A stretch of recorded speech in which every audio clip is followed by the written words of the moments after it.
আসসালামু আলাইকুম, আমি মোহাম্মদ শিহাব উদ্দিন।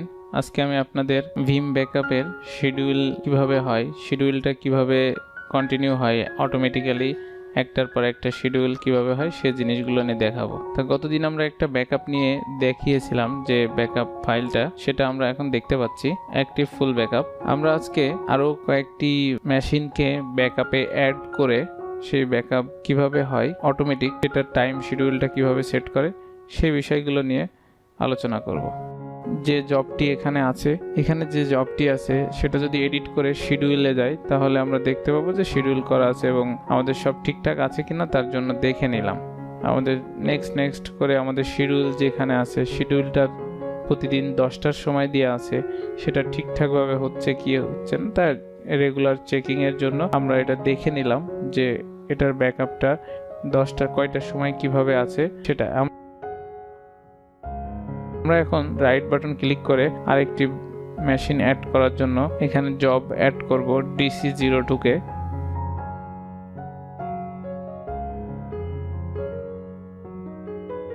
এখানে DC2 কে অ্যাড করে আমরা নেক্সট অপশানে গেলাম। এখানে 15 দিনের আমরা একটা ডেট শিডিউল দিলাম, 15 দিন দিয়ে নেক্সট করে গেলাম।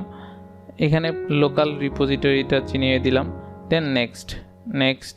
এখানে আফটার দিস জব এটার কাজটা এমনভাবে হয়, আমার প্রথম যে টাইমটা থাকে সেটার ব্যাকআপ শেষ হওয়ার পরবর্তীতে এই ব্যাকআপটা রান করবে অটোমেটিক। এজন্য আমরা এটাকে সিলেক্ট করলাম, আগের জবটা DC1 কে, দেন নেক্সট। এখন আমরা দেখতে পাচ্ছি যে আমরা আফটার জব এর কিছু ইনফরমেশন এখানে দেয়া আছে। তাহলে আমরা এখন দেখব আগের যে মেশিনটি অ্যাড করা ছিল সেটাকে স্টার্ট না করে আমরা এখন বাজে আছে 10টা 28, আমরা এটাকে 10টা 30 করে দিই। 30 করে দিয়ে আমরা 10টা 30 AM করে দিলে আমাদের ব্যাকআপটা ওই সময়ে স্টার্ট হবে। তার জন্য আমরা এখন 29 বাজে 30 করে এখানে AM করে দিলাম।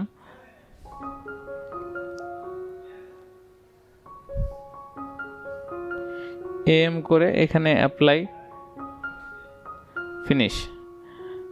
ফিনিশ করার পর 10টা 30 বাজার সাথে সাথেই ব্যাকআপ স্টার্ট হয়ে গেছে।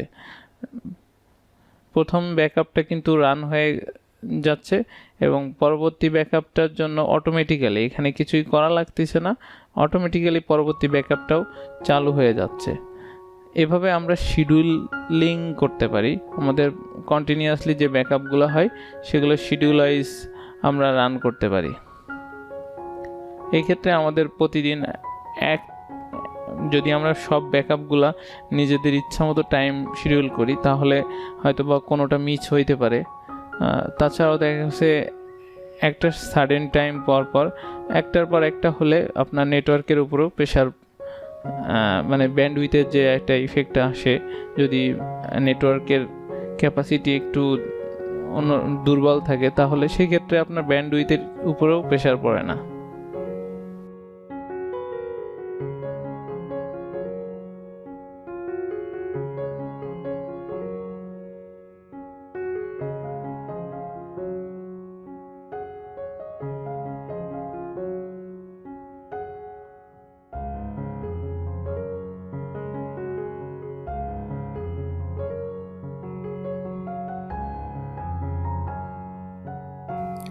আমরা আরও একটা ব্যাকআপ জব অ্যাড করব এবং সেখানে আমরা কিছু জিনিস দেখব। সেটা হলো নোটিফিকেশন কিভাবে দেওয়া যায় এবং আমরা যদি চাই যে উইকলি অথবা মান্থলি কিভাবে ফুল একটা ব্যাকআপ হতে পারে সেই বিষয়গুলো এখানে দেখব।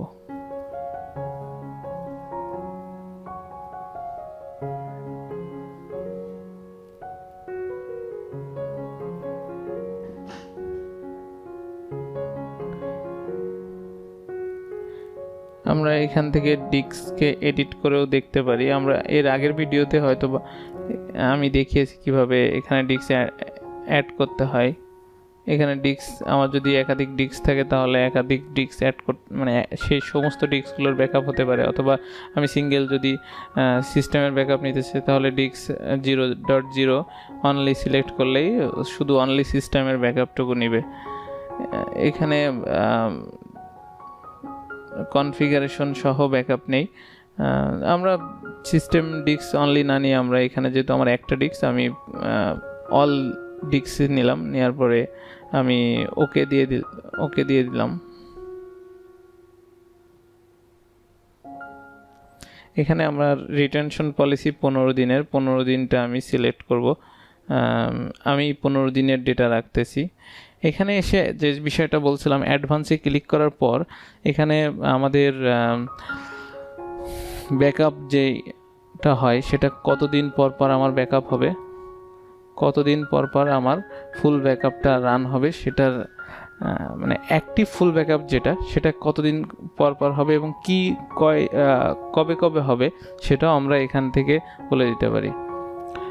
মেনটেনেন্সের বিষয়গুলা যেটা আফটার 14 দিন পর কি ডিলেট হবে কিনা, বা আমার ব্যাকডেটেড ডেটা কতদিন পর ডিলেট হবে, হ্যাঁ কবে কবে ডিলেট হবে, এই বিষয়গুলো এখানে মেনটেনেন্সের ভিতরে আছে।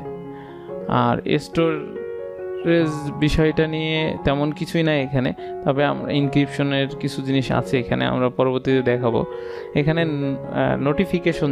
নোটিফিকেশনটা হচ্ছে আপনার ব্যাকআপটা কি ফেল হচ্ছে, আপনার ব্যাকআপটা কি কোনো ওয়ার্নিং আসতেছে কিনা বা কোনো ধরনের সমস্যা হচ্ছে কিনা, সেই মেসেজগুলোকে আপনার একটা মেলের মাধ্যমে জানাবে। সেজন্য এই এসএমটিপি প্রোটোকল দিয়ে আমরা জানাতে পারি।